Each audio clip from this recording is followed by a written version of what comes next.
kamar 1, kamar 2. Nah ini nih baunya sumbernya ada di kamar kedua. Begitu masuk ke kamar kedua itu benar. Jadi kayak si 4 orang ini kaget karena ngelihat ada satu sosok kayak ya dipastikan udah mati, kayak jenazah gitu, tapi aneh bang bentuknya, jadi kayak anjing lagi ngelolong. Jadi dia kayak lagi sujud, dia lagi bersimpuh gitu, tangannya gini, kepalanya mengadah ke atas, melotot, mangap. Jadi kayak gini ya, ada belatung, cacing, ya gitulah. Jadi udah nggak karuan deh tuh kamar itu. Si gurunya, si nenek Casey ini ngasih syarat itu nggak banyak bang. Cuman satu syarat yang paling penting yang harus bisa dilakukan. Setelah syarat itu dilakukan, apapun yang dia mau gitu, itu bisa. Lu mau sesakti apa, lu mau kayak gimana itu bisa. Syaratnya satu, lu berani menistakan agama lu sendiri. Jadi dia ngambil, disobek tuh, buka Al-Quran, disobek, diambil pakai kertas Al-Quran, terus dibuang ke tungku.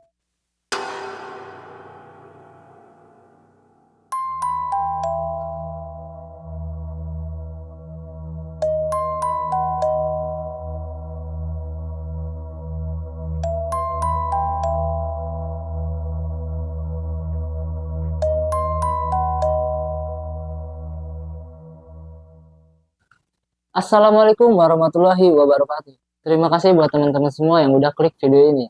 Pada kesempatan kali ini, gue sudah mendatangkan seorang narasumber yang akan berbagi kisah mistisnya.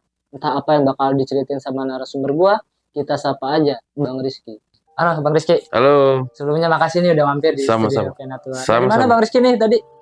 Dari rumah, ya. Dari Karawaci ya? Iya, dari Karawaci lah. Emang ngobrol di belakang tadi Bang Rizky ini dari Karawaci, Tangerang, guys. Siap. Pada video kali ini Bang Rizky mau menceritakan kisahnya yang mana? Oke, sebelumnya terima kasih juga gue udah diundang ke sini. Gue mau berbagi kisah ya tentang ini sebenarnya cerita keluarga gue. Kejadiannya sudah lama di tahun 60-an. Di mana gue sebenarnya belum lahir gitu, tapi gue dapet cerita ini. Memang gini ceritanya turun temurun, jadi dari kakek ke bapak gue terus ke gue. Jadi kayak cerita ini memang diturunkan supaya nanti bisa diambil pelajarannya untuk generasi berikutnya. Oke nih Bang Rizky, ditahan dulu untuk ceritanya. Oke nih sob, sebelum kita masuk ke ceritanya lagi dan lagi, gue selalu mengingatkan kepada kalian semua, dukung terus channel Penatua dengan cara subscribe, like, dan di-share juga ke semua platform media yang kalian punya. Tanpa berlama-lama lagi, langsung aja kita masuk ke ceritanya.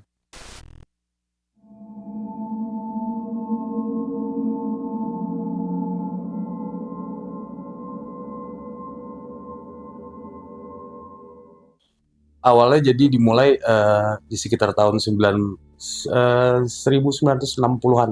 Ya, oke. Ya pertengahan antara 63 sampai 65 lah.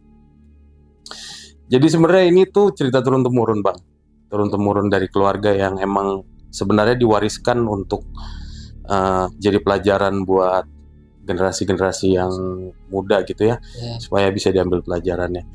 Jadi Alkisah dulu. Jadi gue tuh bisa dibilang ini tuh nenek ya, walaupun hitungannya ipar. Jadi bapak gue tuh punya bapak, nah itu 3 bersaudara. Nah kebetulan kakek saya ya, kakek gue tuh anak kedua, punya adik 1, punya kakak lagi 1. Nah si kakaknya kakek gue, kita sebut aja namanya Abah Ujang lah ya. Abah Ujang ini anak pertama. Kakek gue kita sebut Abah Wadi ya. Yang terakhir Abah Kardi lah, sebut aja kayak gitu. Nah si Abah Ujang ini punya istrinya namanya Nenek Casey kita manggilnya. Nah Nenek Casey ini dia profesinya tuh dukun di satu daerah di Banten.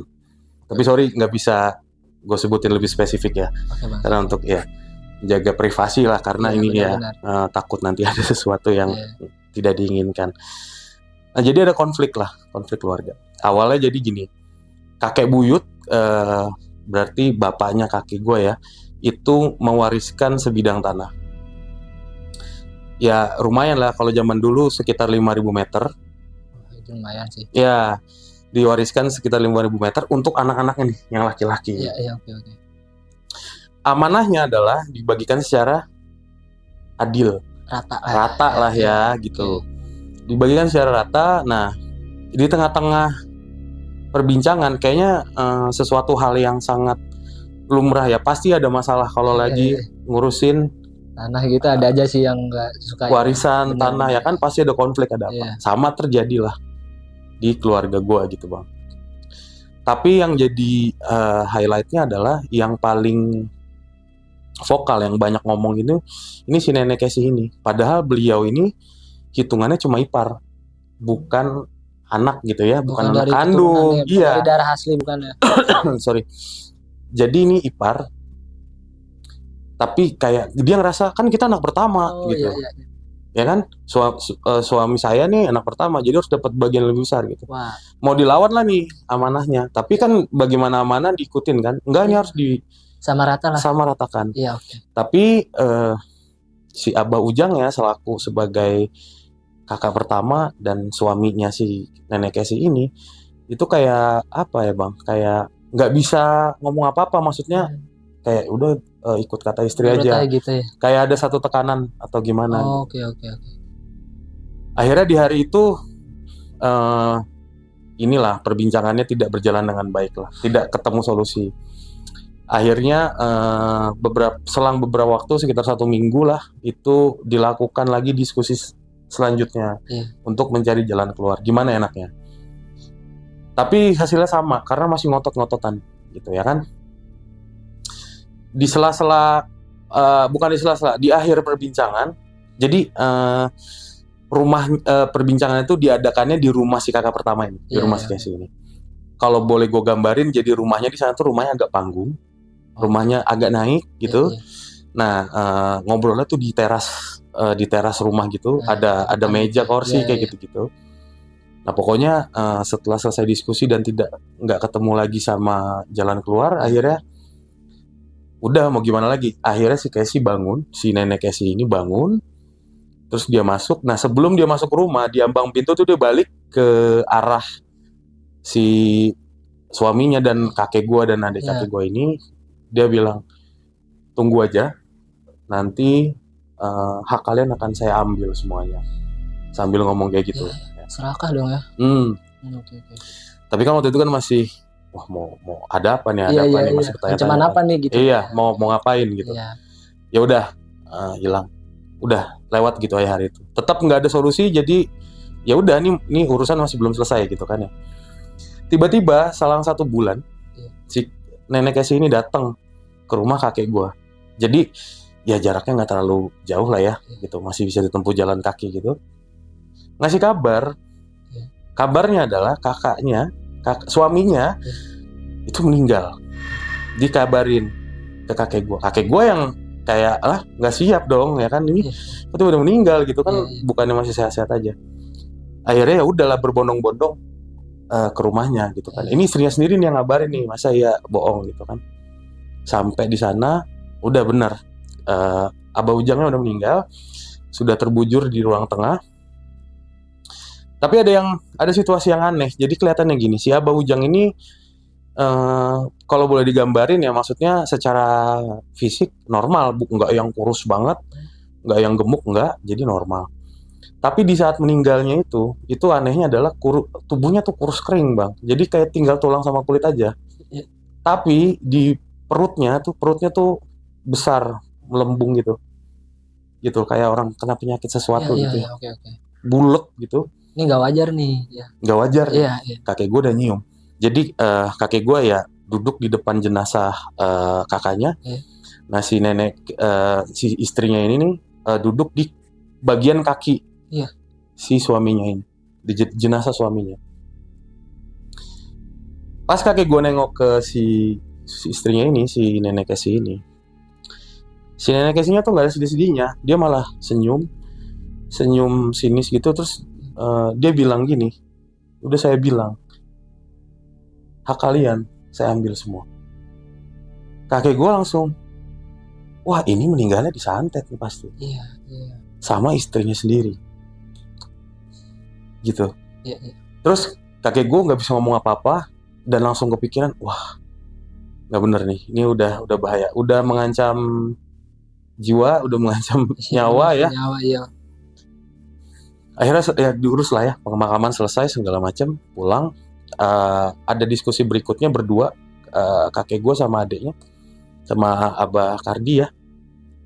Dia bilang gini, yaudah gini aja deh kita, ini bahasanya bahasa gue ya, gue translate ke bahasa gue kayak, yaudahlah kita kasih aja, dia mau minta apa udah kita kasih, daripada bahaya ke kita gitu. Ngapain ditahan-tahan kalau akhirnya kayak gini. Sekarang kakak kita aja udah dibunuh sama istrinya sendiri ya kan. Ya udah, akhirnya setelah itu selang beberapa saat, sekitar beberapa hari atau 1 minggu gituan lah, kakek gue sama si Abah Kardi ini datang ke rumahnya lagi, ke rumah si nenek gue itu, nenek ipar. Nah, pokoknya akhirnya gini, dia bilang, kakek gue bilang, pokoknya lu mau ambil apapun dari hak kita, ambil aja, semuanya ambil, kita nggak akan minta apa-apa, segala macam kebutuhan administrasi dan yang lain-lain itu akan kita bantu semuanya, karena kita udah nggak mau berurusan sama anda lagi. Oke. Kira-kira kayak gitu. Nah, terus akhirnya mungkin oh ya udah kena gitu kan. Nah, sebelum gue lanjutin, jadi gini, ada cerita gini. Jadi bokap tuh waktu masih kecil itu suka diajak, saat lagi konflik ya, itu pernah diajak nih sama kakek gue datang ke situ, masih dalam situasi konflik, mau meluruskan lah segala macam. Nah, ya gimana, soalnya kayak tamu, apalagi kakak yang datang, apalagi keluarga yang datang, ya pasti disuguhin minum dong, makanan apa gitu. Nah, tapi saat itu bokap gue tuh mau ngambil minum, sama kakek gue dilarang, gak boleh, jangan minum. Ketika pulangnya bokap nanya, kenapa bah nggak boleh diminum? Pokoknya jangan minum, jangan makan kalau kesana. Ya, tapi kan namanya anak kecil masih polos, nggak tahu apa-apa, ya iya aja ya kan. Udah, setelah itu jadi nah ini balik lagi ke yang tadi. Saat perbincangan itu, ini udah dapat solusi kan. Nah, disediain lah minuman segala macam gitu. Si Abah Kardi, adanya kakek gue ini, lupa. Jadi dia minum suguhan yang disediain tuh, diminum. Yang dikasih nih. Pas udah selesai pulang, baru di jalan ingat, astagfirullahaladzim, saya lupa. Kenapa? Saya minum air itu tadi yang disediain. Wah, kakek gue udah kayak, waduh, ya udah. Berdoa aja, mudah-mudahan nggak terjadi apa-apa, karena juga konfliknya sudah selesai. Mudah-mudahan dia nggak ada dendam lagi. Jadi ya itu emang beneran air, air teh tawar yang agak pahit gitu.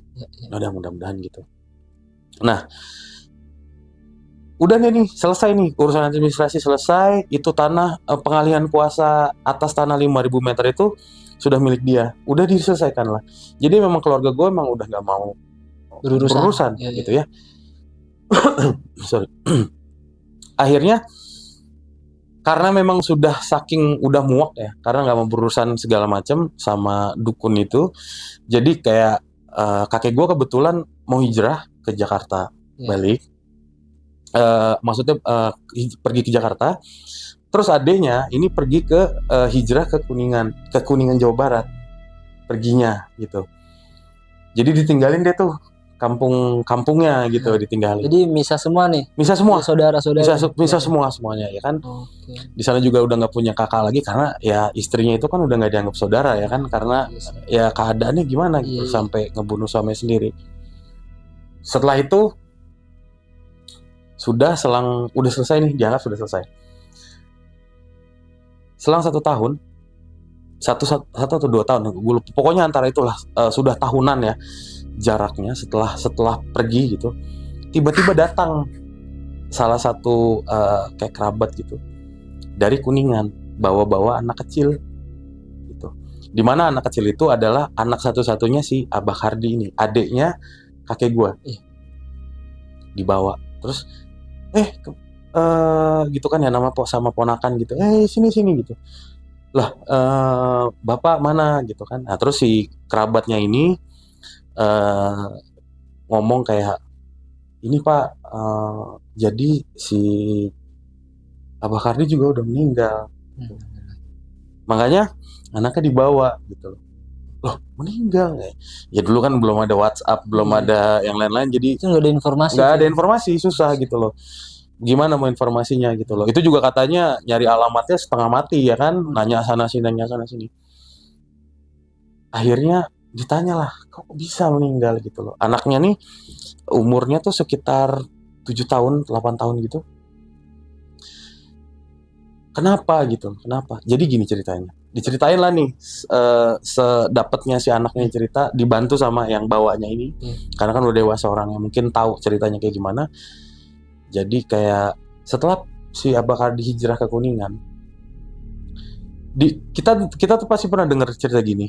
Ilmu sihir itu tidak bekerja ketika sudah pindah teritori. Ya kan? Dari teritori A ke teritori B tuh ada pembatas gitu. Ada pembatasnya. Ya kan? Jadi ilmu sihir itu tidak bekerja ketika pindah gitu. Ternyata nggak berlaku. Jadi si Abah Kardi itu kena teluh, Bang. Prosesnya tuh gini. Jadi setelah pindah, memang belum terlihat secara signifikan ada yang berubah, tapi kayak orangnya tuh jadi agak lemes, lunglai gitu, jadi kayak ringkih. Lama-lama kurus selama 1 tahun, kurus sampai akhirnya meninggal. Dan kondisinya sama kayak kakaknya, kurus tinggal tulang sama kulit, perutnya menggelembung gitu. Nah, terus tambahan ceritanya, jadi si Abah Kardi ini tuh sering muntahnya tuh hitam, keluar muntahan hitam yang cairannya kental, baunya tuh bau comberan, bau amis, pokoknya segala macam bau yang manusia nggak sanggup untuk cium. Nah, itu keluar dari situ sampai akhirnya meninggal gitu. Terus kakek gua, wah, masih kena di teluh ya, masih kena disantet. Ya udah, akhirnya gimana lagi? Akhirnya si anaknya Abah Kardi ini diurus sama kakek gua akhirnya. Ya kan? Diurus sama kakek gua. Sudah tuh. Oke, ya udah. Kalau udah gini, udah mau gimana lagi? Kita nggak bisa ngapa-ngapain. Dipikir ini udah yang terakhir dia makan korban. Selang 1 tahun lagi, tiba-tiba ada kerabat datang dari Banten, kerabat yang di kampung dulu. Sebut namanya siapa? Mang Ujang lah ya. Sebut aja namanya Mang Ujang misalnya. Si Mang Ujang ini datang silaturahmi, terus tiba-tiba beliau tuh cerita kayak ngasih kabar lebih tepatnya kayak si itu meninggal. Si dukun itu meninggal di sana. Kakek gue kaget, meninggal. Iblis kayak dia bisa meninggal juga gitu. Iya, meninggal benar. Kenapa meninggal? Nah, ini ceritanya nih. Diceritain nih rentetannya. Jadi setelah sepeninggal keluarga kakek gue dari Banten, sebenarnya gini, warga tuh udah tahu, Bang, kalau ada konflik ini. Tentang dia bunuh suaminya sendiri, nyantet suaminya sendiri sampai meninggal. Sebenarnya warga udah tahu. Tapi karena si Casey ini orangnya cukup bisa gue bilang orangnya tuh cukup temperamen, keras. Jadi menurut cerita warga yang di sana yang dikumpulin gitu, yang keluarga gue juga tahu. Misalnya kita punya konflik nih sama dia, singgungan lah segala macam. Kalau dia ngomong, oh macam-macam ya, kamu sama saya santet kamu, santet bener. Jadi nggak cuma omongan ngancem. Kalau dia bilang saya santet kamu, saya disantet bener, dibunuh bener orang sama dia. Gitu.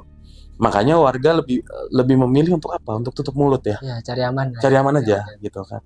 Lagian ini yang juga ya oke, kita tahu dia ada sesuatu ya.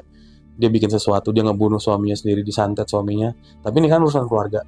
Kita warga, yaudah deh daripada ntar ke bawah-bawah mana-mana gitu, dibawa ya. Nah, jadi intinya warga udah tahu, tapi memilih untuk tutup mulut gitu. Setelah itu udah biasa tuh si Casey dengan prakteknya gitu. Jadi ini kalau mau gue boleh jelasin sedikit gini bang. Jadi di daerah itu memang mayoritas warganya itu mata pencahariannya selain petani itu jadi dukun. Jadi rata-rata memang dukun di sana. Tapi hitungannya gini, si nenek Casey ini adalah yang yang terkuat gitu loh. Levelnya lah. Levelnya yang paling atas. Jadi dukun-dukun yang lain yang ada di sana. Muridnya mungkin. Enggak murid juga. Jadi kayak memang profesinya sama. Jadi kayak gimana ya? Kayak satu tempat dukun semua gitu. Lingkup ya. Tapi karena ada keberadaannya si nenek Casey ini, jadi yang lain tuh ibaratnya kayak kehilangan rezeki gitu. Nggak ada yang berobat ke dia, nggak ada yang minta tolong ke dia. Semuanya datang ke nenek Casey itu. Karena ya dia mungkin lebih sakti, lebih bisa mengabulkan apa yang diminta, kayak gitu-gitu ya. Nah, dari situ tetap tuh berjalan ya setelah konflik itu. Tetap berjalan, banyak pasien yang datang ke sana segala macam. Nah, si Mang Ujang ini juga cerita kayak warga emang bener-bener nggak ada yang mau campur lah ya intinya. Jadi kayak ya udah biarin aja ini konflik keluarga. Kita nggak mau ikut-ikutan, kita nggak mau ikut campur gitu. Nah, gini, gue jadi gue mau cerita dikit ya. Tadi udah gue sebutin kayak kenapa dia bisa jadi yang kayak terkuat gitulah ya. Iya. Jadi dulu nih waktu belum terjadi apa-apa sama keluarga, masih belum ada konflik, masih baik-baik aja lah gitu ya. Ya namanya kakak adik ya pasti sering ngunjungin rumah, cerita akur, bawa jagung, bawa beras, bawa singkong, saling memberi gitu. Satu saat kakek gue pernah datang ke sana, ngobrol-ngobrol kayak biasa. Nah tiba-tiba si Casey ini ngomong kayak, kamu tahu nggak saya belajar ilmunya gimana, kayak gitu-gitu ngomong. Orangnya tuh lumayan belak-belakan. Oh, gitu. Malah dibuka sama dia. Oh, gimana gitu ditanyakan sama kakekku. Jadi si Casey ini cerita dia tuh belajar ilmu hitam. Itu di salah satu daerah di Jawa Barat yang lagi-lagi nggak bisa gue sebutin namanya karena terlalu sensitif. Disebutin spesifik daerahnya di mana, disebutin terus si gurunya si nenek Casey ini ngasih syarat itu nggak banyak bang. Cuman satu syarat yang paling penting yang harus bisa dilakukan. Setelah syarat itu dilakukan, apapun yang dia mau gitu, itu bisa. Lu mau sesakti apa, lu mau kayak gimana itu bisa. Syaratnya satu, lu berani menistakan agama lu sendiri. Caranya, mohon maaf banget, tapi ini ceritanya. Jadi si Casey ini disuruh buang air kecil dan buang air besar di atas Al-Quran. Parah sih. Iya, disuruh buang. Pokoknya silakan nistakan senista-nistanya. Ya udah, buang kotoran di atas Al-Quran itu kurang nista apa lagi. Jadi tapi dilakukan. Nah. Mungkin karena beliau ini orangnya ambisius ya. Mungkin dia punya tujuan apa, ada keinginan sesuatu. Okay. Ambisius. Jadi dilakukan tuh bang. Sisanya ya inilah ya syarat-syarat yang lain kayak bertapa kayak gitu-gitu ya udahlah ya. Kayaknya semua dukun juga melakukan hal yang sama. Benar, setelah itu bener-bener sakti, sesakti-saktinya. Itu pasien lah ya bahasanya gitu. Banyak tuh yang datang sana, dari mulai petani. Di Banten kan banyak yang jualan daging juga. Iya. Daging yang ke pasar segala macam. Sampai katanya pejabat lah pada datang sana, pada minta ya berobat lah. Iya. Nah, kakek gue yang dengerin juga, wah bener nih kayak gini. Sampai akhirnya kakek gue membuktikan sendiri apa yang dia omongin, dia ceritakan. Jadi gini, di sana tuh di Banten sana di rumahnya nenek Casey itu model rumahnya tuh ya memang rata-rata sama model rumahnya, jadi agak panggung, terus nanti untuk ke dapurnya tuh kayak turun gitu dikit, karena dapurnya tuh tanah gitu dan luas. Kayak apa? Kayak dapur-dapur orang-orang Betawi, rumah-rumah Betawi Iya. zaman dulu, orang Lesehan Jawa, gitu ya. gede gitu kan, banyak perabotan-perabotan masak, ada apa namanya? Kayak bale-bale kayak gitu-gitu loh. Jadi orang ngumpul sekeluarga juga di dapur bisa, gede gitu, pakai tungku segala macam. Nah, satu kali waktu itu kakek gue ngelihat bener-bener di depan matanya sendiri. Jadi gini, dia tuh punya si nenek Casey itu tuh punya ternak ayam. Ternak ayam itu digunakan untuk keperluan perdukunannya. Kan suka pakai ayam ya. Suatu sarana. Jadi emang di ternak dia punya ayam. Nah, setiap malam itu ternak-ternaknya dimasukin ke dapur supaya nggak dicolong lah atau gimana gitu ya kan. Nah, biasanya kalau namanya ayam ya, buang air tuh kan pasti sembarangan. Di dapur, di apa gitu. Sembarangan lah gitu. Apa kotoran, mohon maaf ya, kotorannya berserakan di mana. Satu saat kaki gue tuh bener-bener ngeliat kayak, jadi di astagfirullahaladzim, di dapurnya si nenek Casey ini itu banyak banget Al-Quran berserakan di tanah. Dia tuh kalau masak kan pakai tungku. Dia tuh pakai tungku. Tahu kan yang namanya jengkok, yang kursi cuman segini nih, yang buat masak gitu. Mungkin dia ngerasa kurang tinggi apa gimana tuh. Jadi tuh Al-Quran itu digunakan untuk didudukin sama dia. Jengkok gitu ya. Diganjelan ya. Jengkok, Al-Quran didudukin gitu. Terus di sisi lain ada Al-Quran yang lain udah pada kebuka. Jadi kalau ada tai ayam nih di bawah misalnya. Sorry banget nih ya, tai ayam di bawah. Jadi dia ngambil, disobek tuh, buka Al-Quran, disobek, diambil pakai kertas Al-Quran, terus dibuang ke tungku. Sadis sih. Parah itu. Gimana kita bisa mengklasifikasikan itu bukan orang lagi lah. Iblis kan itu namanya. Ya kan? Gitu loh. Sama Tuhannya aja berani kurang ajar gitu, apalagi sama manusia kan. Gitu. Nah, itu kira-kira cerminan lah. Kenapa dia bisa sesakti itu. Gitu.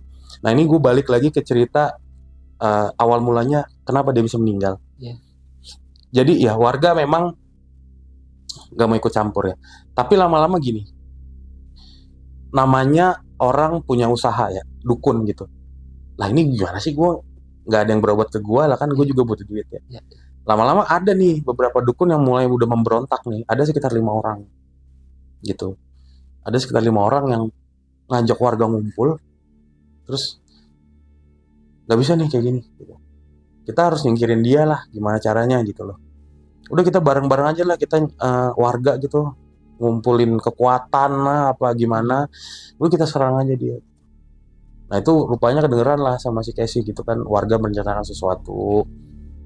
Udah, akhirnya gak lama selang setelah itu terjadi itu perang. Ya itulah bisa dibilang adu ilmu ya, perang gitu. Goib lah itu. Perang goib kayak gitu-gitu. Si Mang Ujang ini yang ada di apa sih ya, yang ada di situ, emang di situ tinggalnya, di daerah situ. Gini, jadi sebut aja aliansi lah ya, aliansi dukun 5 orang gitu. Dipimpin sama salah satu orang gitu ya, melakukan ritual segala macam. Si Casey sendirian di rumahnya. Jadi Casey ini rumahnya tuh hitungannya lumayan di ujung desa lah, di pojok gitu.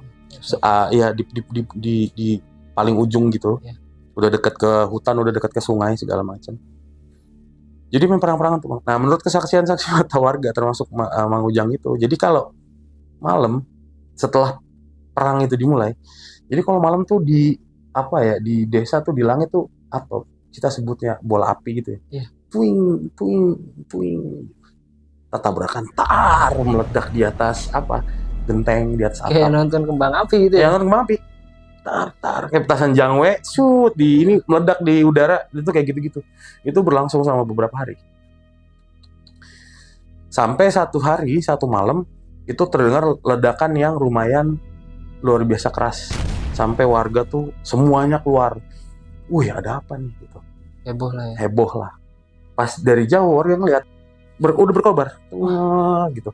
Keluarganya udah histeris nih. Tolong udah teriak. Tapi anehnya itu rumahnya nggak kebakaran. Lah, terus kan ini kok nggak kebakaran? Tapi di atas ada api. Nah, pas diselidikin masuk. Jadi kobaran apinya tuh adanya cuma di atas atap. Tapi bisa dibilang udah terlambat. Karena apa? Karena mungkin ada kayu-kayu yang jatuh. Itu udah jatuh ke bawah, udah nimpah. Dan yang anehnya lagi, apinya tidak menyebar kemana-mana. Itu gue nggak tahu gimana. Namanya juga ilmu kayak gitu. Silakan boleh percaya boleh enggak. Tapi ya menurut kesaksian seperti itu. Itu nggak menyebar kemana-mana. Tapi orang-orang itu tuh kayak udah terlambat. Semuanya udah muntah cairan. Jadi itu udah dari dari ruang tamu ke kamar itu tuh udah kecium bau-bau amis, bau comberan, bau gitulah, nggak enak baunya itu kecium. Itu udah muntahan warna hitam semua, kulitnya udah ada yang pada melepuh segala macam. Nah, ini yang gue bilang, jadi di sana tuh waktu itu belum, yang namanya tahun 63 ya. Orang yang punya sumur nimba itu juga udah dianggapnya orang kaya kayaknya. Jadi warga tuh kalau sumber air cuma ada di sungai aja. Nah kan pasti prosesnya lama. Jalan dulu, dulu ke sungai ke bawah. Terus udah gitu harus ngelewatin rumahnya si Casey juga kalau mau ke sungai. Jadi ya ada warga yang ambil air ke sungai, tapi udah terlambat. Datang ke sana udah meninggal 5-5-nya. Ya mungkin dari luka bakar, terus dari luka si santetnya juga terusnya gue nggak ngerti. Udah makan korban tuh. Waduh. Ya. Setelah itu udah nih, selang 1 minggu dari mulai kejadian itu warga nggak ada yang berani keluar. Dalam semua. Takut lah ya kan. Ini 1 lawan 5 aja masih menang ya kan, 1 orang nih gitu kan. Wow iya udah validasi nih. Oh emang bener orang ini kuat. Tapi beberapa warga juga nggak nyerah. Kayak masih ada rasa. Masa sih? Enggak, ini maksud gue kayak gimana ya? Dia udah makan korbannya tambah banyak loh. Lah gitu ya. Iyalah, dia makan korban udah banyak loh. Masa iya kita nggak melakukan sesuatu gitu loh. Harus kita singkirkan. Akhirnya si Mang Ujang ini ikut-ikutan juga. Maksudnya kayak terjun juga lah. Ya udah yuk kita ngapain kek. Saya ikut lah gitu. Nah, banyak pendapat warga yang di inilah di itu. Tapi kayak nggak ada yang relevan saat itu. Yang paling relevan saat itu adalah ini orang kan nenek-nenek. Kita nih laki-laki dewasa, kenapa nggak fisik aja? Ya. Udah hajar fisik aja, nggak perlu pakai ilmu-ilmuwan. Wah iya juga ya. Udah akhirnya bikin rencana. Itu logika tuh ya. Logika tuh, logis tuh. Iyalah pakai nenek-nenek gitu ya kan. Udah yuk kita hajar aja. Oh ya udah boleh. Gimana rencananya? Jadi gini. Jadi dijelasin nih. Ini orang setiap pagi itu kan suka keluar lewat pintu belakang, buka pintu dapur, ngeluarin ayam. Ya kan, ngeluarin ayam-ayamnya tuh biar pada keluar tuh kalau pagi-pagi. Nah, karena rumahnya dia di pojok, itu jalur ke sungai ke bawah gitu. Ya udah, ini orang kita ceburin aja ke sungai, kita tenggelamin aja. Wah, iya masuk akal. Nah, dilakukan tuh rencananya. Ada 10 orang, dibagi 5-5. Jadi yang 5 orang udah siap di tepi sungai di bawah. Yang 5 ini lagi nungguin si Casey ini keluar. Bener tuh, pagi-pagi buka pintu, krek, ngeluarin ayam-ayam, dia keluar juga, ya kan? Begitu udah ayamnya selesai dikeluarin semua, dia kan berbalik lagi, mau masuk lagi ke ke rumahnya lagi. Nah 5 orang yang udah siap-siap ini pada ngumpet di belakang pohon segala macam tuh nyergap lah, ditangkep, diikat pakai, terus dimasukin ke karung. Bayangin. Kayak udah kayak binatang ya, saking hidup-hidup mungkin saking hidup-hidup. Saking orang tuh kayak udah bener-bener wah nih laknat banget nih ya kan.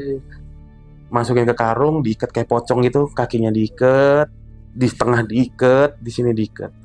Digotong, dibawa ke bawah ke sungai. Di sungai itu orang-orang 5 orang siap itu tuh udah nyiapin drum minyak gitu. Jadi si nenek Casey ini itu dimasukin ke drum juga, nggak langsung ditenggelamin gitu. Jadi dimasukin drum, mungkin karena mereka mau meminimalisir kemungkinan untuk dia bisa selamat ya. Jadi beneran dimasukin ke drum, ditutup rapat, diikat pakai rotan, pakai tali, pakai segala macam. Jadi udah bener-bener rapat, dipastikan kalau dia nggak bisa lagi keluar. Segitunya. Warga tuh pengen banget dia matilah pokoknya.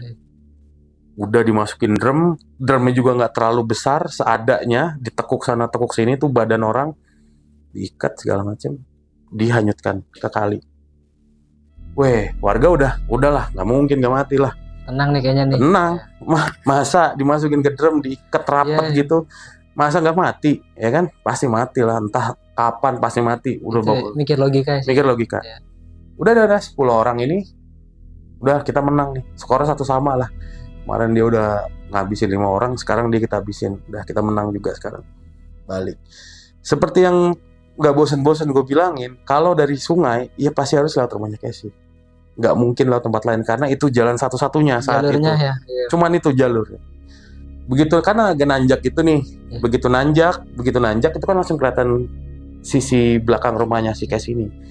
Nanjak, kelihatan rumahnya Casey. Warga tuh langsung pada lompat, buyar, teriak-teriak semua. Karena apa? Karena Casey-nya lagi nyuci piring di belakang.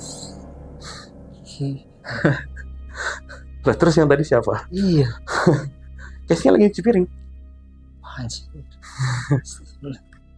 Itu dia ketawa-tawa. Dia ngomong gini, kalian pikir kalian bisa ngebunuh saya? Nggak gampang. Digituin sama dia. Udah cabut semua. Itu bener-bener setelah itu warga full, nggak ada yang keluar dari kampung, takut semuanya. Ya gimana nggak takut? Diikat, dimasukin drum, dihanyutin ke sungai. Baru selang berapa menit itu orangnya lagi nyuci piring di belakang. Coba aja. Parah. Gitu tuh, saking saktinya dia. Iya. Ya. Setelah itu 1 bulan bener-bener warga nggak ada yang berani. Ya maksudnya keluar dalam arti nggak ada yang nongkrong di warung, nggak ada. Jadi cuman kayak ya, misalnya ada yang tani, ya udah ke sawah, setelah itu balik ke rumah, nggak ada yang nongkrong. Sepenting-pentingnya aja. Sepenting-penting aja, kalau ada urusan penting baru keluar. Tapi gini, ada yang notice kalau si Casey ini setelah kejadian itu ya dia perang lah, dia dicoba percobaan untuk dilenyapkan ya, dibunuh gitu. Ada sesuatu yang aneh. Jadi gini, si Casey ini secara fisik orangnya memang tidak terlalu, nggak gede ya, maksudnya kecil, pendek, terus kulitnya tuh agak hitam. Nah, tapi warga itu notice ya, termasuk si Mang Ujang ini, dia bilang kayak, kok orang ini jalan lebih bungkuk dari biasanya. Gitu. Jadi gini, sehari-harinya Casey tuh keluar keliling kampung tuh ini bang, nyari-nyari lugut bambu, nyari-nyari besi-besi tua kayak paku. Nah itu untuk kebutuhan santetnya dia. Jadi dia tuh sehari-harinya gitu, keliling-keliling kampung kayak gitu. Nah warga notice nih, kok orang jalannya lebih lambat, kulitnya lebih hitam, terus lebih bungkuk jalannya. Biasanya tuh nggak bungkuk jalannya. Kok ini agak bungkuk ya? Dilihatin nanti 1 bulan, 2 bulan, 3 bulan. Setelah itu nggak pernah kelihatan lagi tuh bang dia di desa. Tapi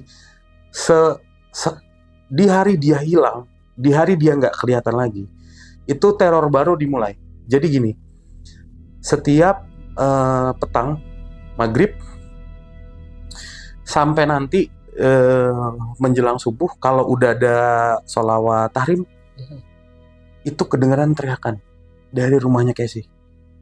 Wah, tolong, sakit, teriakan kayak gitu. Wah, ngelolong kayak anjing gitu. Setiap malamnya. Setiap malam, selama 1 tahun penuh. Dari jadi gini bang, desa ini memang bisa dibilang jauh dari agama. Nggak ada musola atau masjid di desa itu, nggak ada. Jadi azan, sholawatan itu kedengarannya lumayan sayup-sayup dari masjid besar yang ada agak jauh dari situ, keluar dari desa itu. Jadi kayak ada satu pesantren di sana. Nah itu dari situ kedengarannya. Kalau di desanya itu sendiri nggak ada fasilitas agama. Jadi emang di desa itu jauh dari agama warganya.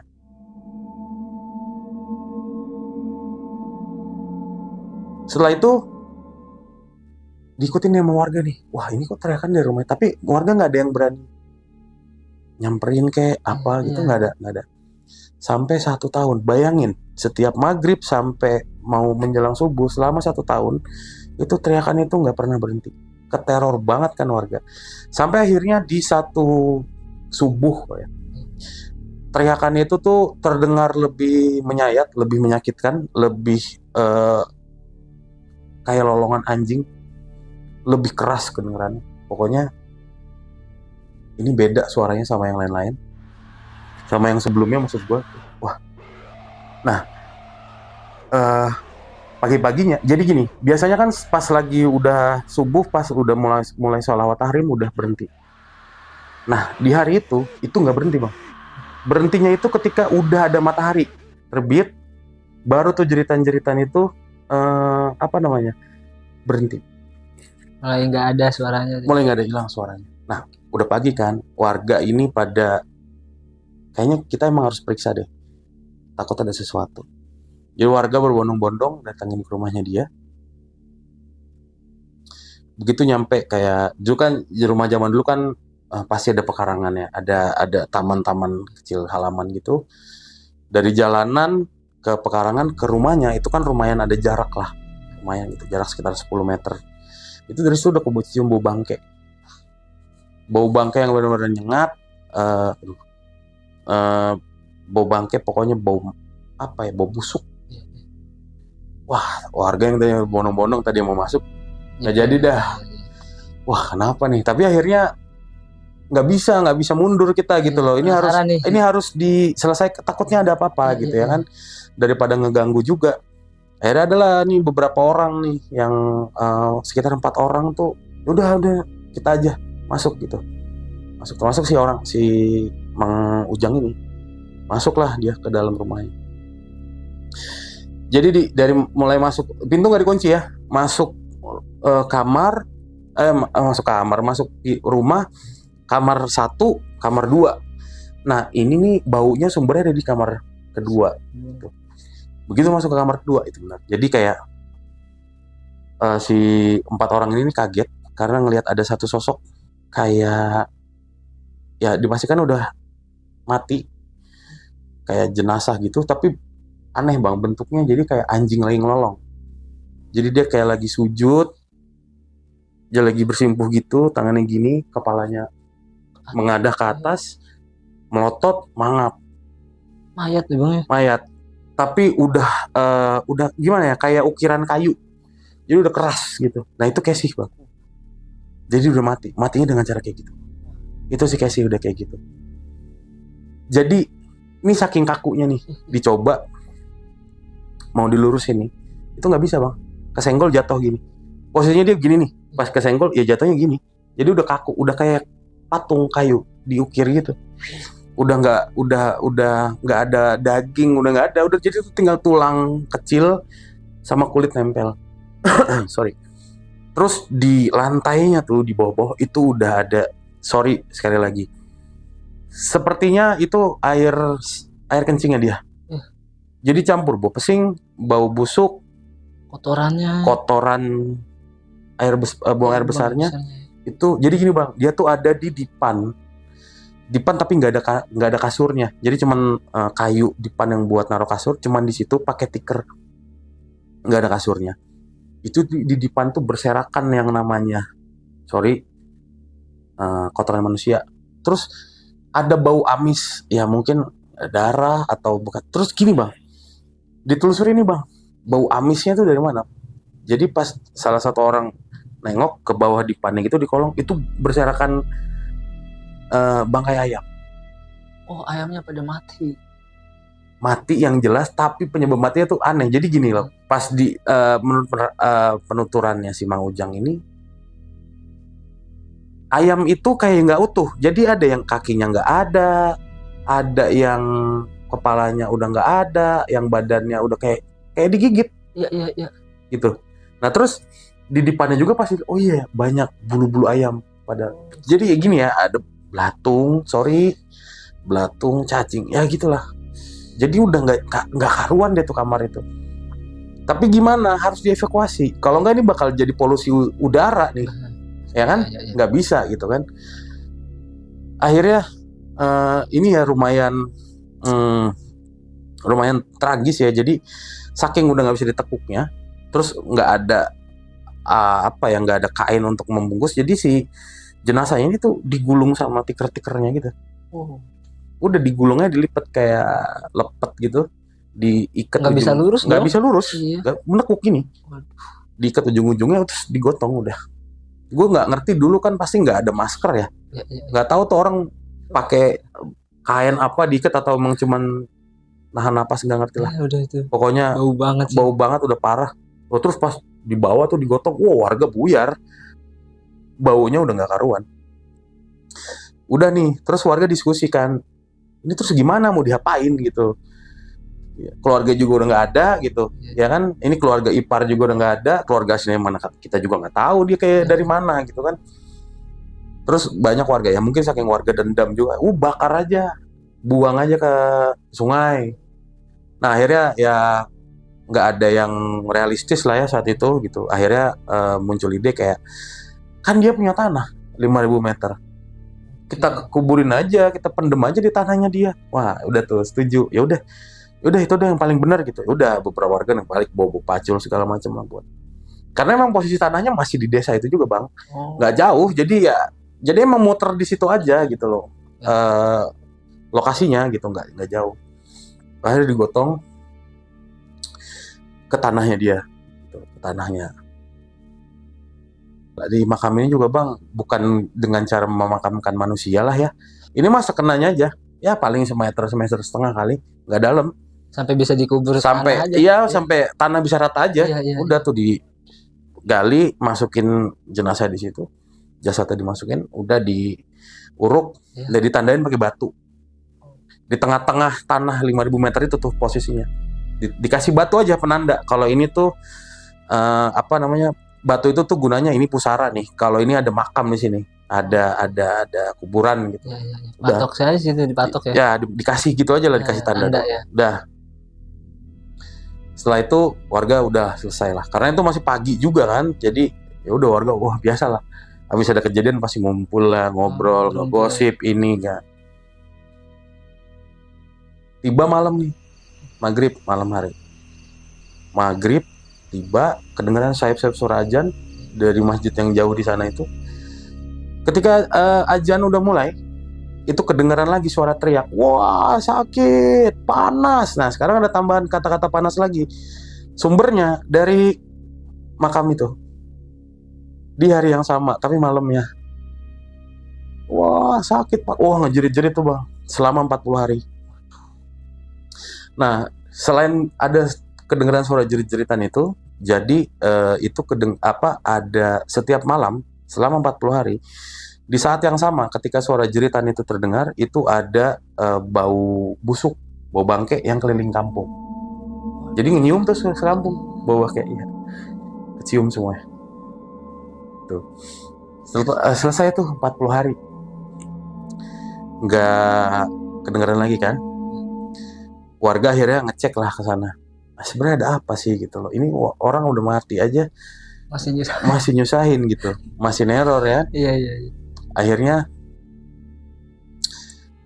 warga kesana termasuk Mang Ujang juga. Dia kesana ngeliat, begitu datang ternyata di sana ada beberapa orang ngumpul lagi ngaji di tengah-tengah tanah itu, di makam itu. Jadi kayak ada ustadznya, beberapa santri ngelilingin si makam. Orang kaget dong, lah kok ada orang ngaji gitu loh, ya kan? Kenapa nih? Jadi disamperin lah nih sama warga gitu kan, ketemu nih sama Pak Ustadznya, Pak gitu. Ya, lagi ngapain Pak gitu? Lagi ngaji di sini, lagi yasinan katanya. Oh, lah Bapak tahu ini kuburan? Tahu, kita tahu kok kuburan. Lah, kok masih ngaji di sini gitu loh? Ya nggak apa-apa. Kamu mau ngelihat sesuatu gitu? Apa Pak? Ya udah ikut ngaji aja di sini. Entar juga tahu ada apa. Gitu. Duduk diajak nih warga, ngumpuk bareng nih di tengah-tengah kuburan. Mulai dah sholawatan, ya kan, tasbih, tahlil segala macam, zikir segala macam. Masuk Yasin kan. Begitu a'udzubillahi minasyaitonirrajim, bismillahirrahmanirrahim, Yasin wal Qur'anil Hakim. Begitu Yasin wal Qur'anil Hakim, itu dari tanah bawah tuh keluar percikan api, cerak. Terus kedengaran suara jeritan dari bawah tanah. Wah, panas tuh di depan orang itu. Itu orang warga yang tadinya disuruh ngaji, duduk bareng. Gak ada yang ngaji, Bang. Nangis semuanya. Oh, udah guling-guling, takut. Wah, kenapa ini? Takut lah. Tapi didiemin sama ustadznya. Terusin dulu ngajinya. Jadi makin itu bacaan Yasin makin kenceng, makin kuat nih santri bacanya makin semangat, api makin tambah gede. Keluar gitu dari api. Di sekeliling gitu, di tengah-tengah itu keluar. Kan pada ngaji dikelilingi nih, di kuburan di tengah. Itu pada api. Selesai dah ngaji. Ini Mang Ujang ini nih yang lagi udah nangis, udah nggak karuan dah ya. Mungkin dia ngerasa, wah ternyata azab ada gitu. Dibangunin lah sama Pak Ustadznya, terus dipeluk. Udah jadi pelajaran aja. Makanya jangan pernah syirik, jangan pernah ngeduain Tuhan. Kalau mau ngelihat neraka mah nggak usah jauh-jauh nih. Kalau mau ngelihat neraka bisa kita lihat nih. Ini hukumannya sama orang yang menduakan Tuhan. Apalagi sampai bertindak kayak begitu. Bersekutu sama iblis lah, ngebunuh orang lah, apalah gitu. Iya Pak, udah jadi belajar ya mulai sekarang gitu. Jangan kayak gini. Nah, jadi kayak dari segala macam konflik yang terjadi sampai akhirnya si Casey itu mati. Jadi kayak warga itu beberapa ada yang ngambil pelajarannya. Jadi banyak yang tobat akhirnya di sana. Tapi tidak bisa dihindari juga, banyak juga yang nggak peduli. Soal dukun ya. Tetap aja ngedukun, nggak peduli sama urusan-urusan yang itu, nggak bodoh amat gitu. Udah. Nah, pokoknya setelah itu orang-orang tuh di sana tuh jadi kayak apa ya? Itu kayak tanah terkutuk gitulah, gitu. Jadi nggak ada yang berani lewat, nggak ada yang berani apa. Itu dan lucunya lagi gini Bang. Jadi itu tanah 5.000 meter nih, dikasih batas pakai kayu atau bambu gitulah. Di sebelahnya tuh ada tanah juga, tanah orang juga. Nah, dari batas ini tanah 5.000 meter, ini tanah orang. Ini di sini subur Bang, banyak pohon jambu, pohon lah, subur rindang gitu. Nah ini di sini nggak ada apa-apaan Bang, cuma ada tanah doang sama batu, sama pasir. Jadi kering ini nggak bisa tumbuh apa-apaan. Kering aja gitu. Kering aja. Ini nggak bisa tumbuh apa-apaan. Rumput aja nggak ada. Alang-alang deh, nggak ada. Nggak ada tuh sama sekali. Jadi cuma ada ya tanah kering yang retak-retak gitu. Terus sama ya batu gitu. Nggak ada. Sementara di sebelahnya, ya itu kan beda berapa senti doang ya. Ini mah pohon. Ya banyak subur. Iya. Itu makanya jadi wah ini terkutuk nih tanah nih gitu. Gitu ceritanya. Jadi di sana mungkin ya karena ada konflik itu orang-orang tahu apa yang ada di tanah itu, mungkin tanahnya jadi ikutan terkutuk kayak gitu loh. Tapi ya alhamdulillahnya ya mungkin beberapa orang ya kayak tadi gue bilang banyak yang bisa ngambil pelajaran juga. Jadi akhirnya ya udah deh gue tahu nih gitu loh. Siksa neraka, azab tuh emang ada, bukan cuman ya, emang ada pasti. Gitu loh. Jadi ya pada ngambil pelajaran terus tobat lah gitu. Gitu sih Bang. Ceritanya. Oke Bang, yang terakhir nih. Itu kalau boleh saya tahu itu tanahnya sekarang gimana Bang? Oh iya. Tanah yang 5.000 meter itu jadi gini. Setelah kejadian itu kan karena akhirnya si pewaris ya atau kepemilikan tanah ini kan jadi nggak jelas karena kakek gue juga udah nggak mau ikut campur.